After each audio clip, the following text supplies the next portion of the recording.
آپ نے گزشتہ چند دن کے دوران پاکستان سے ملنے والے تیل کے وسیع ذخائر کی خبریں تو سنی ہوں گی، لیکن پاکستانیوں کے لیے ایک اور خوشخبری ہے۔ پاکستان کی زمین سے صرف تیل کے یہ وسیع ذخائر ہی نہیں ملیں گے، بلکہ اس کے ساتھ ساتھ ایل پی جی، تارکول اور ڈیزل کا خزانہ بھی پاکستان کے حصے میں آئے گا۔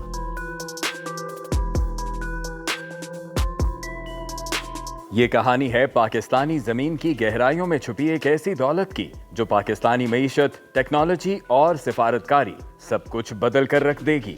ہم بات کر رہے ہیں خام تیل یعنی کروڈ آئل کی، جس کے وسیع ذخائر پاکستانی زمین اور سمندروں میں چھپے ہوئے ہیں، اور جب یہ ذخائر زمین سے نکالے جائیں گے تو ان کے ساتھ ساتھ پاکستان کو تیل کی مصنوعات کا ایک ایسا خزانہ ملے گا جو پاکستان کی قسمت بدل دے گا۔ جب زمین سے تیل نکالا جاتا ہے تو یہ ایک گاڑھا، کچا اور سیاہ مایع ہوتا ہے جس کی خوشبو تیز، ساخت پیچیدہ اور شکل غیر متعین ہوتی ہے۔ لیکن سوال یہ ہے کہ زمین سے نکلنے والے خام تیل میں کیا کیا شامل ہوتا ہے؟ تو اس کا جواب یہ ہے کہ خام تیل صرف ایک چیز نہیں بلکہ درجنوں کیمیکل کمپاؤنڈز اور ہائیڈرو کاربنز کا مرکب ہے، جن میں الکینز، سائکلو الکینز، ایرومیٹکس، سلفر، نائٹروجن اور آکسیجن والے مرکبات، پانی، نمک اور مٹی جیسے آلودہ اجزاء بھی شامل ہوتے ہیں۔ جب زمین سے خام تیل نکالا جاتا ہے تو یہ خود کارآمد نہیں ہوتا، اسے قابل استعمال بنانے کے لیے ریفائنری کے ایک پیچیدہ مگر شاندار سائنسی عمل سے گزرنا پڑتا ہے۔ ریفائنری میں خام تیل کو مختلف درجات پر گرم کر کے اس کے اجزاء کو الگ کیا جاتا ہے اور اس عمل کو فریکشنل ڈسٹیلیشن کہتے ہیں۔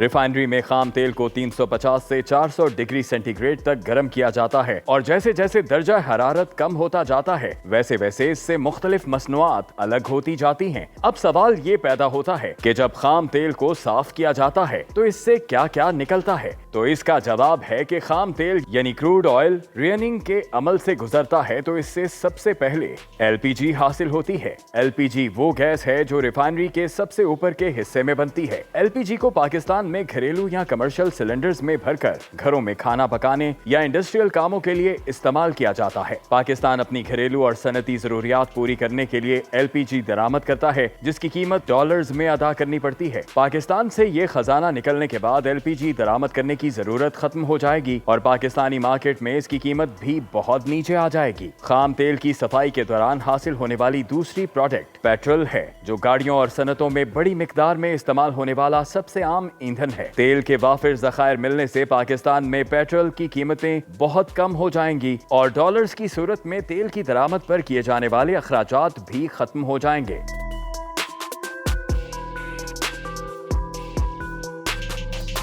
ریفائنری کے عمل میں پیٹرول کے بعد نیفتھا نامی مادہ حاصل ہوتا ہے، جو پیٹرولیم مصنوعات بنانے اور کیمیکل انڈسٹری میں خام مال کے طور پر استعمال ہوتا ہے۔ اس کے بعد باری آتی ہے کیروسین آئل یا مٹی کے تیل کی، جو جیٹ انجنوں، لیمپوں اور دیہی علاقوں میں ایندھن کے طور پر استعمال کیا جاتا ہے۔ یعنی پاکستان سے ملنے والے تیل کے ذخائر سے پاکستان کی کیروسین آئل کی ضروریات بھی پورا ہونا شروع ہو جائیں گی۔ پھر باری آتی ہے ڈیزل کی۔ ڈیزل ٹرکوں، بسوں اور بھاری مشینری میں استعمال ہونے والا ایک طاقتور ایندھن ہے۔ خام تیل سے ڈیزل کی پیداوار پاکستان کے لیے بہت فائدہ مند ثابت ہوگی، جو پاکستان کے ٹرانسپورٹ کے شعبے میں انقلاب برپا کر دے گی۔ اب باری آتی ہے فرنس آئل کی۔ خام تیل کی صفائی سے حاصل ہونے والا یہ ایندھن صنعتی بوائلرز، ہیٹنگ سسٹمز، جہازوں اور دیگر بھاری مشینوں میں استعمال ہوتا ہے۔ بجلی بنانے والے کارخانے یعنی تھرمل پاور پلانٹس میں بھی یہی ایندھن استعمال کیا جاتا ہے۔ لوبریکنٹس یعنی موٹر آئل، مشین آئل اور دیگر چکناہٹ دینے والی مصنوعات بھی خام تیل کی ریفائننگ کے بعد حاصل ہونے والی ایک پروڈکٹ ہے۔ یہ موٹر آئل موٹر سائیکلوں، گاڑیوں اور ٹرانسپورٹ میں بطور انجن آئل استعمال ہوتے ہیں۔ بیٹومین یا اسفالٹ یا تارکول، یہ گاڑھا سیال مادہ بھی تیل کی صفائی کے بعد حاصل ہوتا ہے، جو سڑکیں بنانے میں استعمال ہوتا ہے۔ اب باری آتی ہے پیٹرولیم کوک کی، جو بجلی گھروں اور اسٹیل انڈسٹری میں بطور ایندھن استعمال ہوتا ہے۔ ان کے علاوہ ریفائنری کے مختلف مراحل میں کیمیائی طور پر تبدیلیاں کر کے مزید مصنوعات بھی تیار کی جاتی ہیں، جس میں پلاسٹک، سنتھیٹک فائبر،